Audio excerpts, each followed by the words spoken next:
takbir saja kalau paham yang dibaca itu nikmatnya tak terlukiskan. Abu Bakar As-Siddiq radhiyallahu taala anhu itu baru takbir Allahu Akbar sudah gemetar, nikmatnya khusyuk. Hanya satu kalimat Allahu Akbar, ucapkan di lisan, terjemahkan di pikiran, Allah Maha Besar. Di pikiran kita mengikuti, menerjemahkan. Sebab kalau pikiran tidak mengikuti, setan memiliki celah, namanya khanzab. Ada setan penggoda orang sholat namanya khanzab. Kata Nabi langsung dalam hadisnya, ketika kita mulai bertakbir, idza kabbara aw bima ma'na kama qala Rasulullah sallallahu alaihi wasallam, fayaqulu syaitan, maka setan mulai beraksi.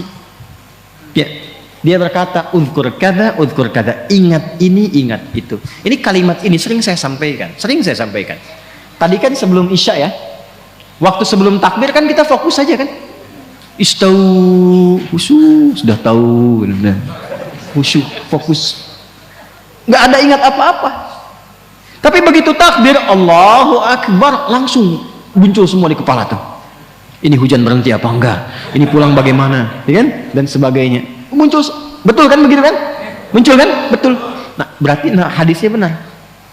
Dan Nabi nggak mungkin salah karena ada petunjuk wahyu. Hatta la yash'ura lil musalli kam raka'atan yusalli. Sampai ada orang sholat itu tidak menyadari berapa rakaat sebetulnya dia sedang menunaikan sholat. Pasti terjadi. Cara mengatasinya bagaimana? Nah, jadi mengetahui, memahami bacaan sholat itu menjadi penting untuk menepis itu. Jadi begitu bertakbir Allahu Akbar, pikiran menerjemahkan Allah Maha Besar, hati meresapi langsung. Ya Allah, aku berikrar Engkau yang Maha Besar. Ini yang membuat Abu Bakar As-Siddiq radhiyallahu taala anhu, sahabat terbaik, imannya tinggi, dekat dengan Nabi, hidupnya membersamai Nabi, hijrah jadi pendamping Nabi, di kuburan menjadi teman Nabi, di akhirat membersamai Rasulullah. Itu takbir Allahu Akbar sampai menangis mengingat itu. Maka dalam kesadaran itulah kita mengucapkan Allahumma ba'id baini wa baina khataaya kama ba'adta bainal masyriqi wal maghrib. Khataaya, ya kecil di belakang itu ya pengakuan. Ya Allah, saya mengakui saya ini banyak salahnya. Hamba ini banyak maksiatnya ya Allah. Sedangkan hamba masih mengaku hambamu. Hamba berharap surgamu, hamba berharap pertemuan dengan Rasulullah, tapi hamba mengakui hamba banyak dosa. Maka Anda katakan, kalau memang dalam salat ini hamba pun masih membawa banyak dosa, ya Allah, dengan ampunanmu yang tanpa batas, mohon ampuni dosa hamba dan jauhkan dari hamba sejauh-jauhnya seperti Engkau jauhkan timur dan barat yang tidak pernah bertemu. Hamba malu bertemu denganmu ya Allah dalam keburukan. Itu maksudnya. Maka kita katakan juga di doa yang lain, ada 12 jenis doa iftitah. Ini atau wajjahtu, wajjahtu wajhiya lilladzi fataras samawati wal arda hanifan musliman wa ma ana minal musyrikin. Inna salati wa nusuki wa mahyaya wa mamati lillahi rabbil la syarika lahu bidzalika umirtu wa ana minal. Makanya doa itu seringkali disandingkan dengan pembuka juga iftitah. Allahu akbar kabira walhamdulillahi subhanallahi bukratan wasila. Baru masuk ke wajjahtunya. Itu untuk menguatkan kepada jiwa.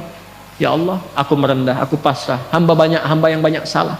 Aku hadapkan dirimu sepenuhnya, pasrah, sepasrah-pasrahnya pada penguasa langit dan bumi. Saya sholat, saya beribadah, bahkan hamba hidup, bahkan Engkau wafatkan hamba sekarang dalam sholat. Hamba pasrah ya Allah. Yang penting Engkau akui hamba sebagai seorang muslim. Hamba berjanji, kalaupun setelah sholat ini diberikan kesempatan hidup, maka hamba akan jadi muslim yang patuh dan baik setelah ini. Wa ana minal muslimin. Buktinya apa? Setelah sholat dibawa nggak kalimat itu? Nggak terbawa karena belum memahami. Mau sampai kapan seperti itu? Sedangkan kita sudah ribuan kali menunaikan sholat.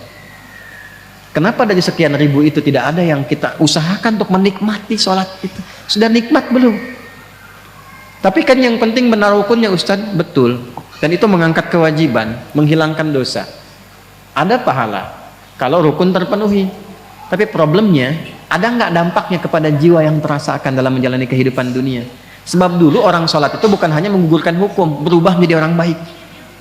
Paham?